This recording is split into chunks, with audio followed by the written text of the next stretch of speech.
नमस्कार मु doctor Santosh Kumar Das Kemps रे एसोसिएट प्रोफेसर न्यूरोलॉजी विभाग रे कार्यरत।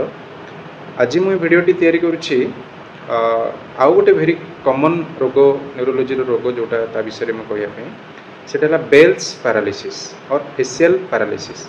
तो बेल्स पैरालिसिस कौन बहुत समय आम पाक पेसेंट आसुच्च हठात कि राति शोथे कि दिन बेला ठीक थे हठात मुहर गोटे पट पार्श्व आउ काम करनी माने पैरालिसिस जहाँफल कौन असुविधा बस चाहिला बेलू मिरर रे मुहटा गोटे पट को बेंड हो पानी पकेला बेलू मुहटा आउ गोटे पटू बाहरी पड़ो खाइला बेलू भी मुहटा बंका हो जाए आखिटा ठीक से दीपट आखि सामान रे बंद हो न मुहटा एमती टेकिले ये कपालर जो स्किन गुड़ार रिंकल्स आसगुड़ा आसबनी। तो एगुड़ा हठात कि हुए बेले बेले कान भितर भी इन्फेक्शन हो गले सेटा हम।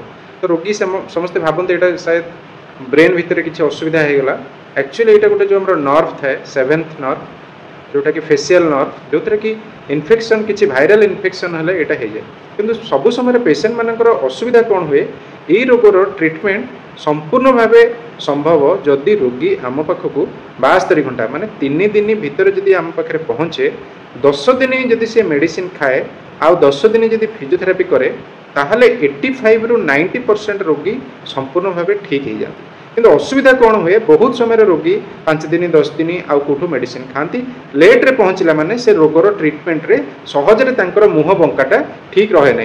बहुत समय मुहटा बंका होकर रहिले बहुत अड भी हुए खाइबा कथा कहबारे बहुत भी असुविधा हुए बाहर को मध्य से माने जीवाई लाज करती। तेणु जदि आपणकर मुह बंका हठात कि होउची तत्क्षणात माने इमिडिएटली आसिकी न्यूरोलॉजिस्ट को देखांतु एवं तार ट्रीटमेंट 72 घंटा भितर करेले सेटा संपूर्ण भाव ठीक हो पारे।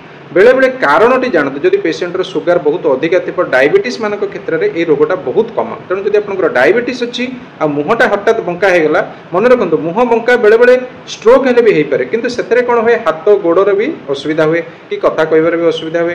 जदि हाथ गोड़े आपंकर किसी असुविधा होनी कि कथा कहबार किसी असुविधा होनी केवल मुहटा बंका हो जाए जानवे आपंकर फेशियल पैरालिसिस बा बेल्स पैल्सी जार ट्रीटमेंट कले 72 घंटा भितर 90% रोगी संपूर्ण भाव ठीक हो जिवे।